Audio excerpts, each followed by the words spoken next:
Sur le côté droit de l'autel sont réunies deux scènes très connues. D'une part, la Nativité, d'autre part, les noces de Cana. Et plutôt que de chercher à analyser en détail ces deux scènes qui sont très connues, je vous propose plutôt de vous intéresser à l'humour avec lequel l'artiste a créé ces deux scènes.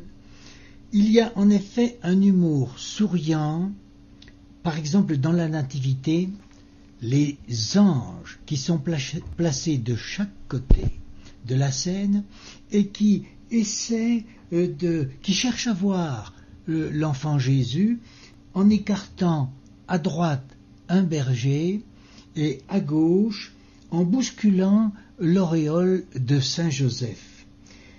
Tandis que dans les noces de Cana, l'artiste a utilisé encore cet humour souriant, parce que si la scène groupe traditionnellement au centre Jésus avec sa mère, et puis en arrière sur la droite deux disciples.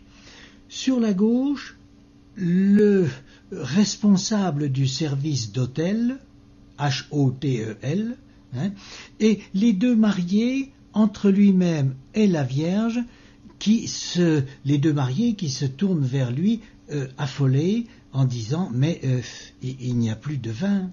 Et alors, je vous propose une fois, et après l'identification des personnages, regardez comme il est plaisant d'analyser dans cette scène des noces de Cana.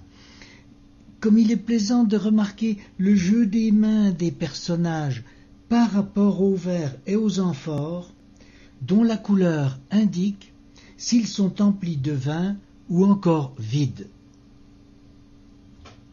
L'humour se poursuit dans la représentation de ces chapeaux que porte le maître d'autel tout à fait à gauche et les deux serviteurs au premier rang.